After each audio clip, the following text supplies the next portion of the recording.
ओम साई राम। सभी साई भक्तों को मेरा सादर प्रणाम। आज मैं आपके लिए पढ़ने जा रही हूँ श्री साई सच्चरित्र के अध्याय 6 को। गुरु के कर स्पर्श के गुण। जब सद्गुरु ही नाव के खिवैया हैं तो वे निश्चय ही कुशलता तथा सरलता पूर्वक इस भवसागर के पार उतार देंगे। सद्गुरु शब्द का उच्चारण करते ही मुझे श्री साई की स्मृति आ रही है। ऐसा प्रतीत होता है मानो वे स्वयं मेरे सामने खड़े हैं और मेरे मस्तक पर उदी लगा रहे हैं। देखो देखो, वे अब अपना वरद हस्त उठाकर मेरे मस्तक पर रख रहे हैं। अब मेरा हृदय आनंद से भर गया है, मेरे नेत्रों से प्रेमाश्रु बह रहे हैं। सद्गुरु के कर स्पर्श की शक्ति महान आश्चर्यजनक है। सूक्ष्म शरीर जो संसार को भस्म करने वाली अग्नि से भी नष्ट नहीं होता है, वह गुरु के कर स्पर्श से पल भर में ही नष्ट हो जाता है। अनेक जन्मों के समस्त पाप नष्ट हो जाते हैं।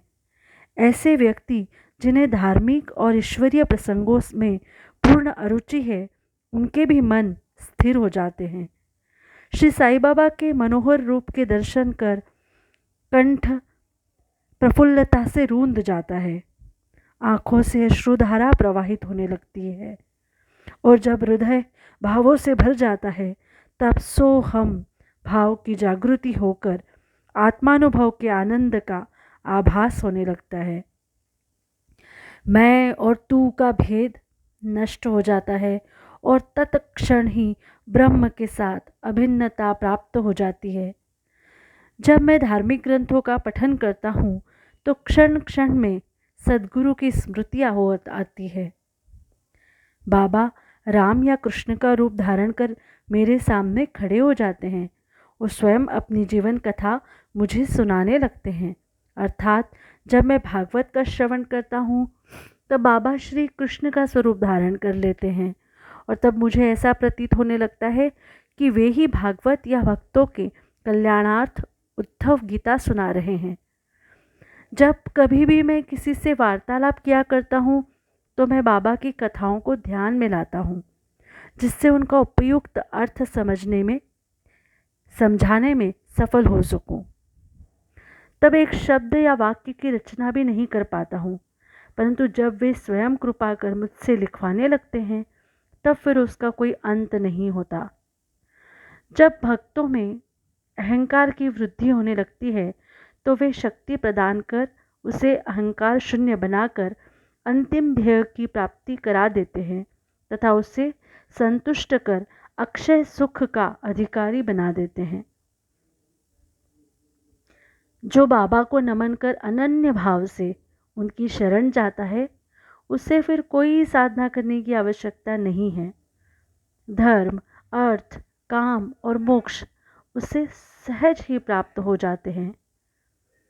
ईश्वर के पास पहुंचने के 4 मार्ग हैं: कर्म, ज्ञान, योग और भक्ति। इन सब में भक्ति मार्ग अधिक कंटकाकीर्ण, गड्ढों और खाइयों से परिपूर्ण है। परंतु यदि सद्गुरु पर विश्वास कर गड्ढों और खाइयों से बचते और पदानुक्रमण करते हुए सीधे अग्रसर होते जाओगे तो तुम अपने ध्येय अर्थात ईश्वर तक आसानी से पहुंच जाओगे। श्री साई बाबा ने निश्चयात्मक स्वर में कहा है कि स्वयं ब्रह्म और उनकी विश्व को उत्पत्ति, रक्षण और लय करने आदि की भिन्न भिन्न शक्तियों के पृथकत्व में भी एकत्व है। इसे ही ग्रंथकारों ने दर्शाया है। भक्तों के कल्याणार्थ श्री साई बाबा ने स्वयं जिन वचनों से आश्वासन दिया था उनको नीचे उद्धृत किया जाता है। मेरे भक्तों के घर अन्न तथा वस्त्रों का कभी अभाव नहीं होगा। यह मेरा वैशिष्ट्य है कि जो भक्त मेरी शरण आ जाते हैं और अंतःकरण से मेरे उपासक हैं, उनके कल्याणार्थ मैं सदैव चिंतित रहता हूँ। कृष्ण भगवान ने भी गीता में यही समझाया है। इसलिए भोजन तथा वस्त्र के लिए अधिक चिंता न करो। यदि कुछ मांगने की अभिलाषा है तो ईश्वर को ही मांगो। सांसारिक मान व उपाधियां त्याग कर ईश कृपा तथा अभयदान प्राप्त करो और उन्हीं के द्वारा सम्मानित हो। सांसारिक साधनों से कुपथगामी मत बनो, अपने इष्ट को दृढ़ता से पकड़े रहो। समस्त इंद्रियों और मन को ईश्वर चिंतन में प्रवृत्त रखो। किसी पदार्थ से आकर्षित न हो। सदैव मेरे स्मरण में मन को लगाए रखो ताकि वह देह, संपत्ति व ऐश्वर्य की ओर प्रवृत्त न हो। तब चित्त स्थिर, शांत व निर्भय हो जाएगा।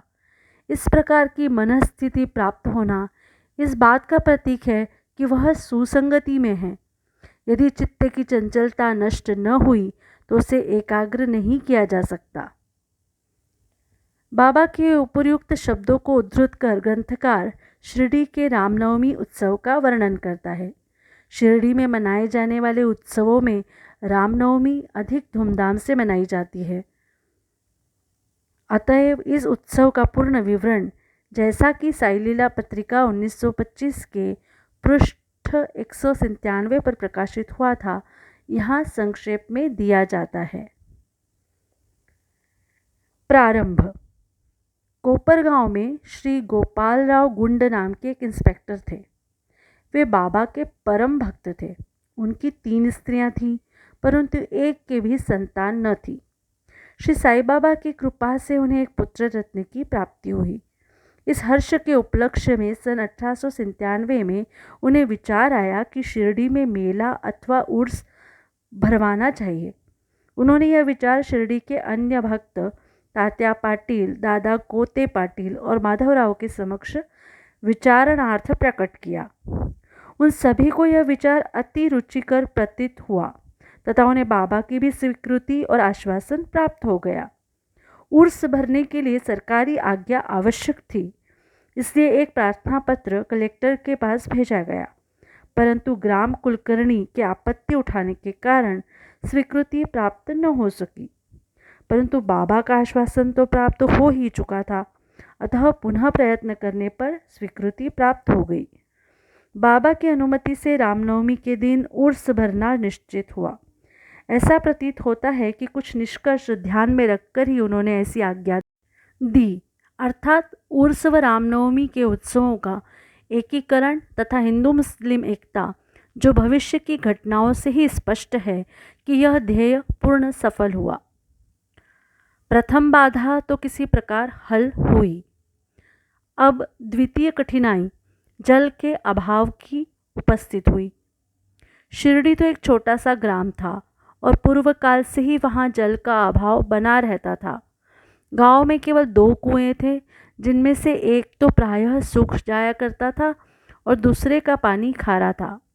बाबा ने उसमें फूल डालकर उसके खारे जल को मीठा बना दिया, लेकिन एक कुएं का जल कितने लोगों को पर्याप्त हो सकता था। इसलिए तात्या पाटिल ने बाहर से जल मंगवाने का प्रबंध किया। लकड़ी व बांसों की कच्ची दुकानें बनाई गईं तथा कुश्तियों का भी आयोजन किया गया। गोपालराव गुंड के एक मित्र दामू अण्णा कासार अहमदनगर में रहते थे। वे भी संतानहीन होने के कारण दुखी थे। श्री साईं बाबा की कृपा से उन्हें भी एक पुत्र रत्न की प्राप्ति हुई थी।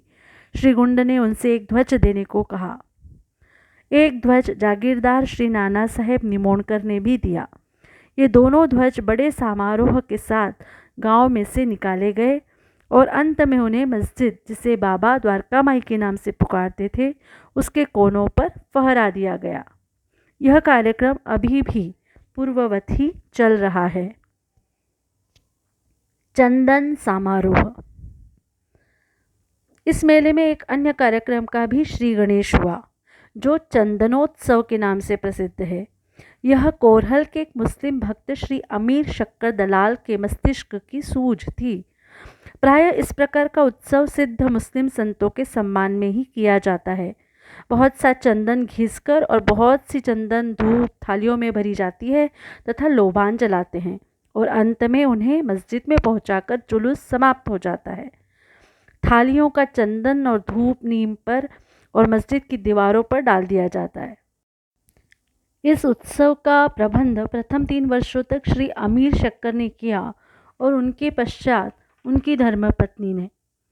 इस प्रकार हिंदुओं द्वारा ध्वज व मुसलमानों के द्वारा चंदन का जुलूस एक साथ चलने लगा और अभी तक उसी तरह चल रहा है। प्रबंध। रामनवमी का दिन श्री साईं बाबा के भक्तों को अत्यंत ही प्रिय और पवित्र है। कार्य करने के लिए बहुत से स्वयंसेवक तैयार हो जाते थे और वे मेले के प्रबंध में सक्रिय भाग लेते थे। बाहर के समस्त कार्यों का भार तात्या पाटिल और भीतर के कार्यों को श्री साईं बाबा की एक परम भक्त महिला राधा कृष्ण माई संभालती थी। इस अवसर पर उनका निवास स्थान अतिथियों से परिपूर्ण रहता और उन्हें सब लोगों की आवश्यकताओं का भी ध्यान रखना पड़ता था। साथ ही वे मेले की समस्त आवश्यक वस्तुओं का भी प्रबंध करती थी। दूसरा कार्य जो वे स्वयं खुशी से किया करती थी वह था मस्जिद की सफाई करना, चूना पोतना आदि। मस्जिद की फर्श तथा दीवारें निरंतर धूनी जलने के कारण काली पड़ गई थी। जब रात्रि को बाबा चावड़ी में विश्राम करने चले जाते तब वे यह कार्य कर लिया करती थीं। समस्त वस्तुएं धूनी सहित बाहर निकालनी पड़ती थी और सफाई व पुताई हो जाने के पश्चात पूर्ववत सजा दी जाती थी। बाबा का अत्यंत प्रिय कार्य गरीबों को भोजन कराना भी इस कार्यक्रम का एक अंग था। इस कार्य के लिए बृहद भोज का आयोजन किया जाता था और अनेक प्रकार की मिठाइयाँ बनाई जाती थी। यह सब कार्य राधा कृष्णा माई के निवास स्थान पर ही होता था। बहुत से धनाढ्य व श्रीमंत भक्त इस कार्य में आर्थिक सहायता पहुंचाते थे। उर्स का रामनवमी के त्यौहार में समन्वय। सब कार्यक्रम इसी तरह उत्तम प्रकार से चलता रहा और मेले का महत्व शनैः शनैः बढ़ता ही गया।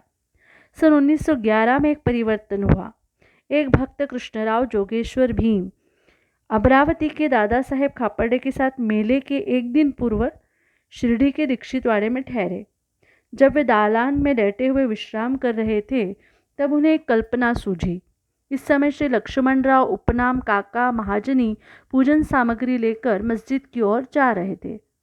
उन दोनों में विचार विनिमय होने लगा और उन्होंने सोचा कि शिरडी में उर्स व मेला ठीक रामनवमी के दिन ही भरता है। इसमें अवश्य ही कोई गूढ़ रहस्य निहित है। रामनवमी का दिन हिंदुओं को बहुत ही प्रिय है। कितना अच्छा हो यदि रामनवमी उत्सव का भी श्री गणेश कर दिया जाए। काका महाजनी को यह विचार रुचिकर प्रतीत हुआ। अब मुख्य कठिनाई हरिदास के मिलने की थी जो इस शुभ अवसर पर कीर्तन व ईश्वर गुणानुवाद कर सके। परंतु भीष्म ने इस समस्या को हल कर दिया।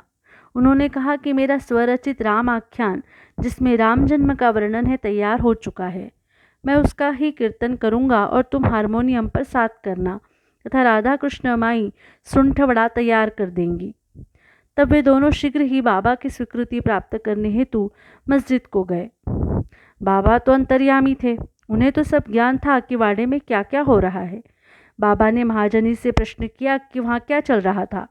इस आकस्मिक प्रश्न से महाजनी घबरा गए और बाबा के शब्दों का अभिप्राय न समझने सकने के कारण वे स्तब्ध होकर खड़े रह गए। तब बाबा ने भीष्म से पूछा कि क्या बात है। भीष्म ने रामनवमी उत्सव मनाने का विचार बाबा के समक्ष प्रस्तुत किया तथा स्वीकृति देने की प्रार्थना की। बाबा ने भी सहर्ष अनुमति दे दी। सभी भक्त हर्षित हुए और राम जन्मोत्सव मनाने की तैयारियां करने लगे। दूसरे दिन रंग बिरंगी झंडियों से मस्जिद सजा दी गई। श्रीमती राधा कृष्ण माई ने एक पालना लाकर बाबा के आसन के समक्ष रख दिया और फिर उत्सव प्रारंभ हो गया। भीष्म कीर्तन करने को खड़े हो गए और महाजनी हारमोनियम पर उनका साथ करने लगे। तभी बाबा ने महाजनी को बुलवा भेजा।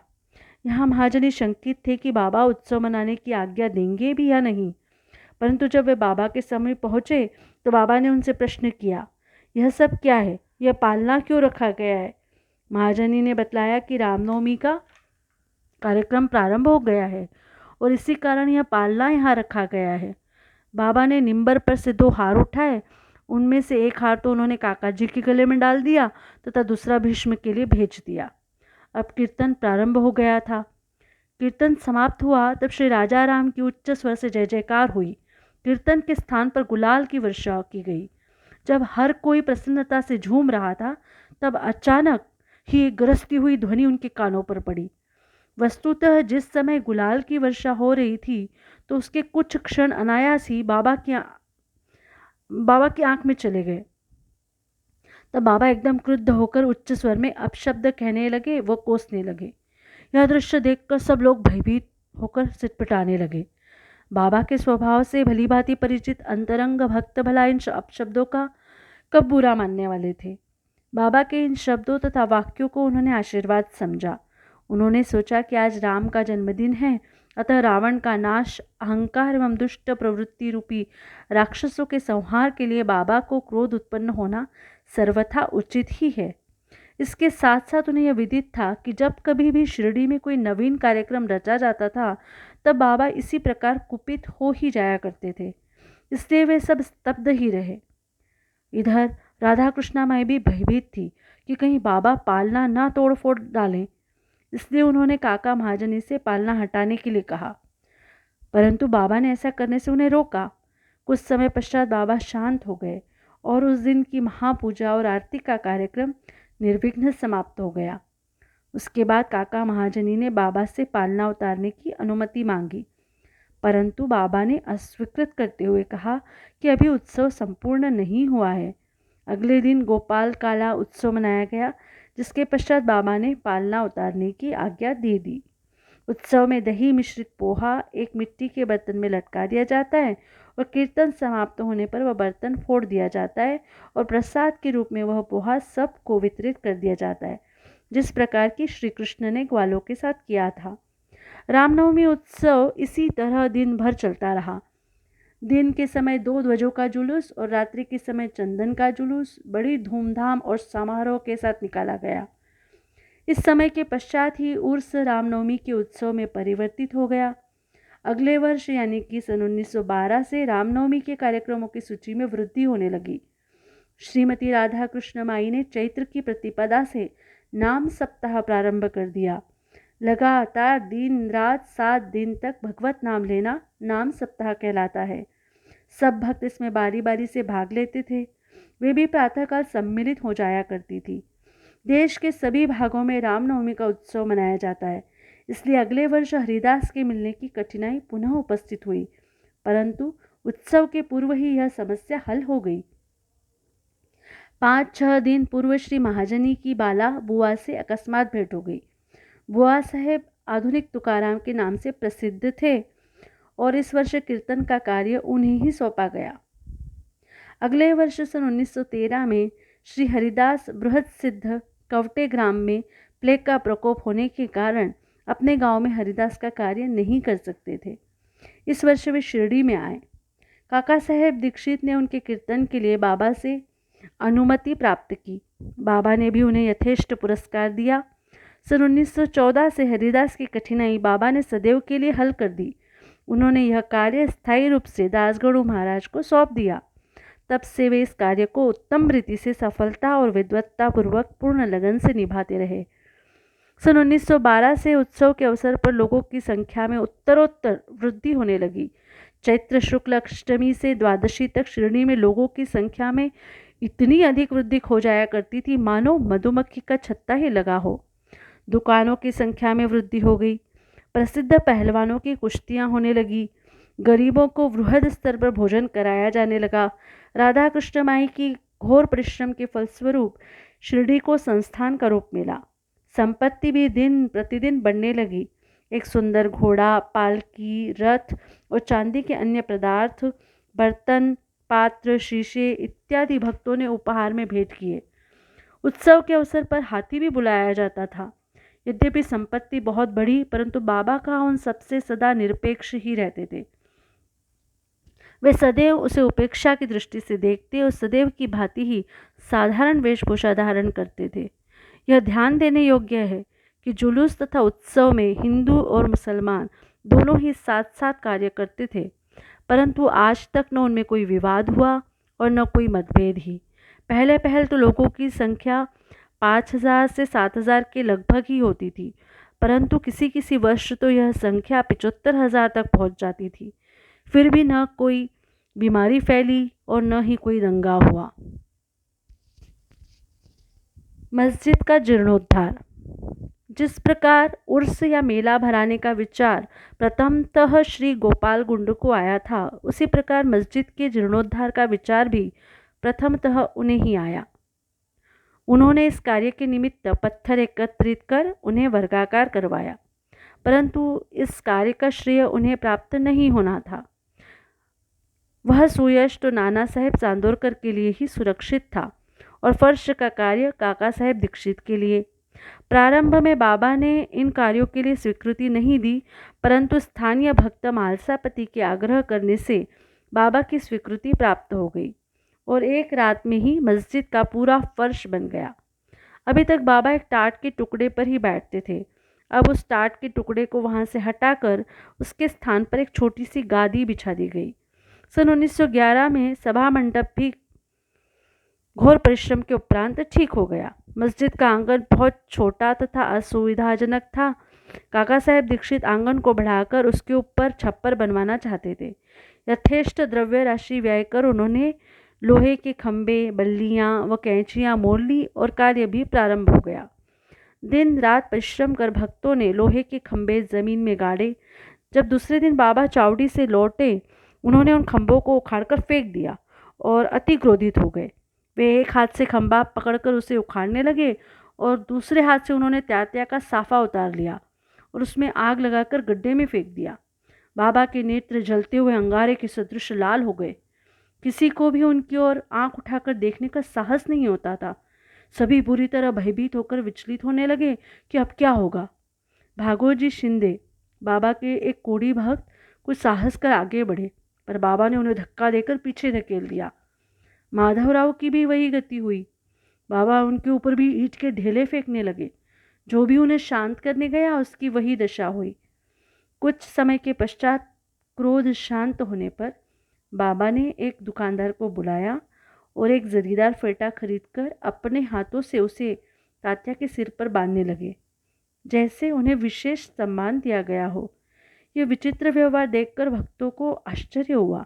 वे समझ नहीं पा रहे थे कि किस अज्ञात कारण से बाबा इतने क्रोधित हुए। उन्होंने तात्या को क्यों पीटा और तत्क्षण ही उनका क्रोध क्यों शांत हो गया। बाबा कभी कभी अति गंभीर तथा शांत मुद्रा में रहते थे और बड़े प्रेमपूर्वक वार्तालाप किया करते थे, परंतु अनायास ही बिना किसी गोचर कारण के वे क्रोधित हो जाया करते थे। ऐसी अनेक घटनाएं देखने में आ चुकी हैं, परंतु मैं इसका निर्णय नहीं कर सकता कि उनमें कौन सी लिखूं और कौन सी छोड़ूं। अतः जिस क्रम से वे याद आती जाएंगी उसी प्रकार उनका वर्णन किया जाएगा। अगले अध्याय में बाबा यवन है या हिंदू, इसका विवेचन किया जाएगा तथा उनके योग, साधन, शक्ति और अन्य विषयों पर भी विचार किया जाएगा। श्री सद्गुरु साईनाथ अर्पणमस्तु। शुभम भवतु। सप्ताह पारायण प्रथम विश्राम।